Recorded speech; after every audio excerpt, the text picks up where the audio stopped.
ભારતીય વાયુસેનાના સૂર્યકિરણ ટીમ દ્વારા 6ઠ્ઠી અને 7મી મેઇનની 7મી આપણો ડિસ્પ્લે છે એને સ્કેટ ડિસ્પ્લે કહેવાય છે, એટલે આપણે જેને એર શો કહીએ એવું એનું આયોજન થઈ રહ્યું છે. સવારે 10 વાગ્યાથી હશે. આ 7 તારીખે આપણું રવિવારે જે આયોજન છે એનું 6 તારીખે ફૂલ રિહર્સલ પણ થવાનું છે. એ જ સમયે સવારે 10 વાગે સ્માર્ટ સિટી વિસ્તારમાં આયોજન થઈ રહ્યું છે. અને અટલ સરોવરની આજુબાજુનો, અટલ સરોવર અંદર નહીં પણ એની આજુબાજુનો વિસ્તાર જે આખા અમારા રોડ્સ છે એને અમે વ્યુઇંગ એરિયામાં કન્વર્ટ કરવાના છીએ, જ્યાં લોકો આવી શકશે અને ત્યાંથી વ્યૂ આખો ડિસ્પ્લે થઈ શકશે. આપણે જણાવીએ કે અમારા તરફથી એરફોર્સ સાથે તમામ સંકલન પણ થઈ ચૂક્યું છે અને 2-3 આકર્ષણો વધ્યા છે, જે સારી વાત આપણી માટે છે કે એરફોર્સની બેન્ડ પણ અહીંયા પરફોર્મ કરવાની છે આ સમયે, અને બહુ રેરલી આ બેન્ડ આ રીતે પબ્લિક ડિસ્પ્લે કરતી હોય છે. પ્લસ ગરુડ કમાન્ડોના ને એના જે વેપન્સ હોય એનો ડિસ્પ્લે પણ 6 અને 7 તારીખ 2 દિવસ આયોજન થવાનો છે. તો એનું પણ બધા નાગરિકોને અમે આમંત્રિત કરીએ છીએ કે અહીંયાના અટલ સરોવરનું જે અમારું પાર્કિંગ એરિયા છે ત્યાં ડિસ્પ્લે થશે, જે 6 તારીખે શરૂ થઈ અને 7ની રાત્રે એન્ડ થશે. તો એમાં પણ આ ડિસ્પ્લે સિવાયના જે સ્કેટ ડિસ્પ્લે સિવાયના સ્ટેટિક ડિસ્પ્લે એને જે કહેવાય છે એ સમયમાં પણ લોકો હાજર રહી શકશે.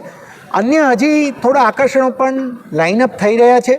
અમારે we will take 1 or 2 more days to confirm.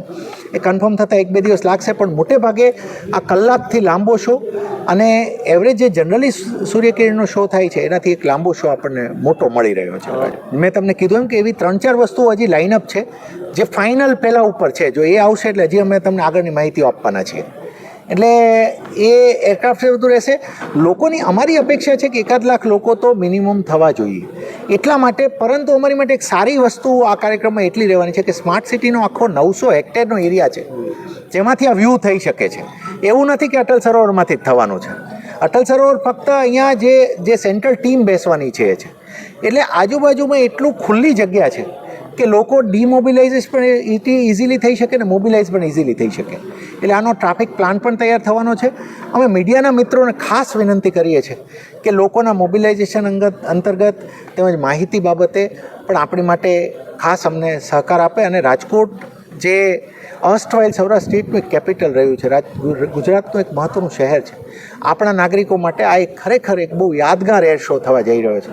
એ ખૂબ લોકો જોડાય. અને એક બીજી વિનંતી હતી કે જેમના નાના બાળકો હોય એ જો બને તો 6 તારીખે નાના બાળકો હોય, કોઈ દિવ્યાંગજન હોય, એમને જોવું હોય તો દે શુડ પ્રિફર 6th, કેમ કે ત્યારે થોડા ઓછા લોકો હશે અને થશે એ ડિસ્પ્લે રિહર્સલ જ હશે, પણ એ રિહર્સલ ઘણું ફૂલ જ રિહર્સલ હશે.